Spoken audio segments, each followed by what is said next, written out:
let me, without much ado, hand over the mic to Harish Irrinki, whom we can see over there, sitting 9,000 feet above sea level, staring into the Crater Lake in Oregon, where he was until I talked him into coming with me to Kentucky. I told him there are a lot of mountains here also to climb. So, with that, Harish, take over.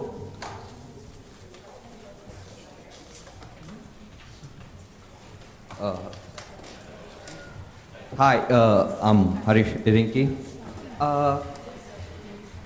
We heard about a lot of inspirational speeches about how time is important in a manufacturing industry, especially in an automotive industry. I would like to share a joke which goes around in GM with you guys. But when you go first day of job, if you step into the GM manufacturing plant, all the senior members over there will share this joke with you. Somebody would screw something up in the manufacturing line, which happens very frequently.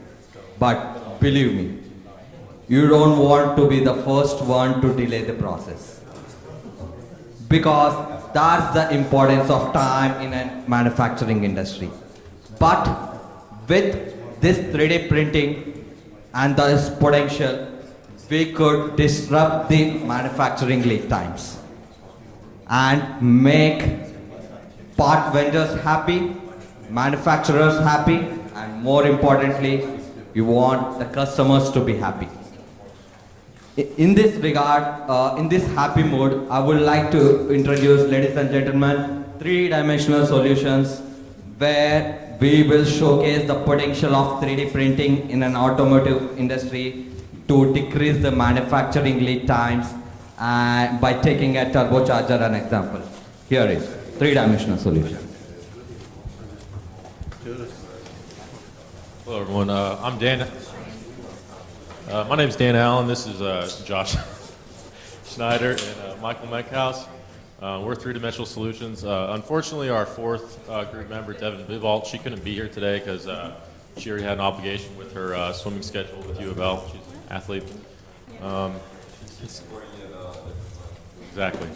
And so today we're going to present to you our capstone project, the automotive-based one. And slide. And here's Michael. So the product that we're redesigning is actually a turbine wheel. Hit it one more time. The picture will come up, I think. So we're actually redesigning a turbine wheel and a turbocharger. It's very complex geometry, which is why we picked this. Basically, the way that this turbine wheel works, the exhaust fumes and heat that is produced in any kind of combustible engine, internal combustible engine, is exhaled, and then this turbine wheel actually takes that and turns that into more energy via this rotating shaft, spins a compressor wheel, and you're actually able to intake more air into your internal combustion motor, which is always better. You get more horsepower out of it. They're used on trains, planes, and automobiles. So the industry is vast, but we in particular are looking for the ones in cars because they fit our build platform and fit inside the machine that we were looking at. And basically, this one designed is a radial flow turbine wheel. So the air entering the turbine wheel is actually entering at a perpendicular angle than how it is exiting. So, kind of cool. All right, so why would we need a product like this, and why choose this in general? And the answer is because we can manufacture it ridiculously quickly and not have the same amount of waste that they do when they're manufacturing these in a lot of these factories. So a lot of these processes that they're using to create these turbine wheels are casting, molding, and then they have to do a lot of machining.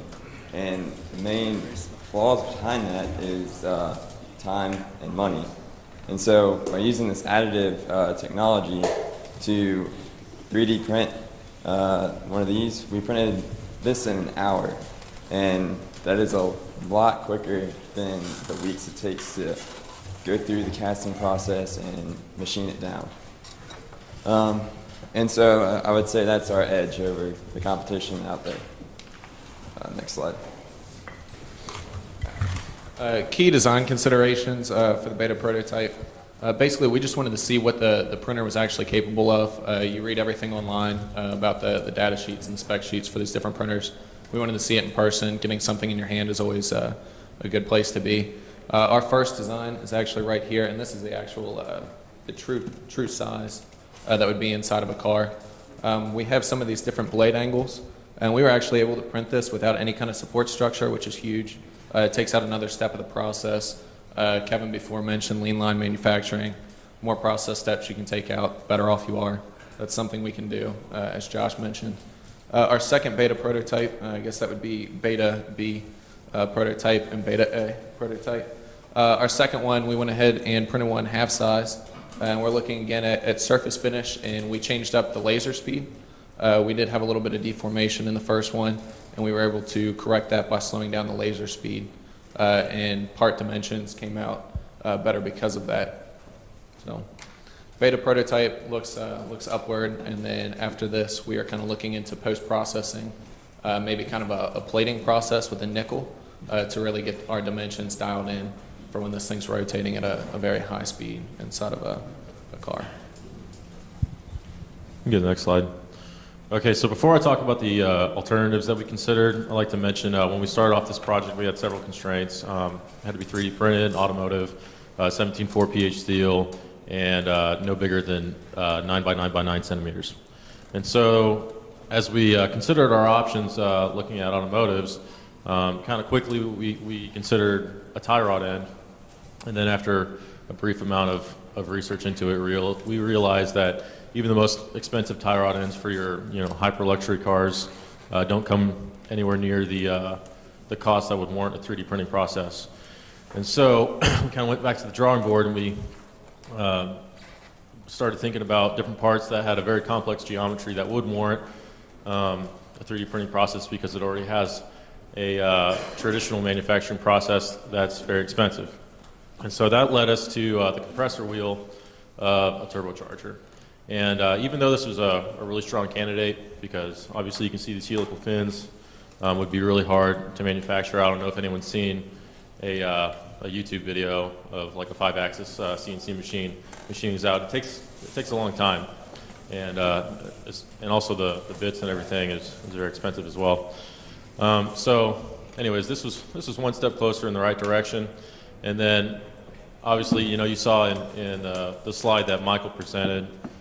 This works in conjunction with the turbine wheel, which we ended up going with, and we chose the turbine wheel in favor over this compressor wheel, because the turbine wheel is exposed to higher temperatures, and we initially believe that 17.4 pH steel is a good possibility of handling those temperatures, and so that's why we chose that in favor of the compressor wheel.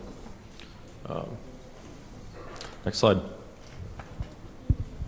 So we just talked a little bit about the different alternatives that you can use this for, and looking forward for our company, we're definitely going to be looking at other methods and other products we could be making, such as helical gears, and finishing the turbocharger itself and getting like the housing behind that, and possibly printing out the full turbocharger without having to do that assembly, similar to how the biomedical team did.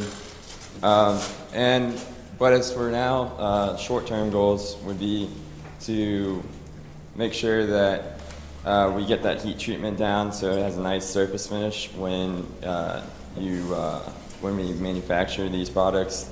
That way there's not really kind of a gritty look to it. It makes it look clean, so when you're buying this product, you don't feel like getting ripped off.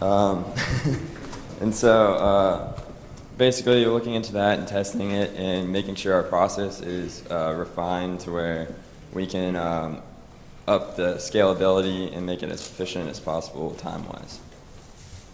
All right, thank you.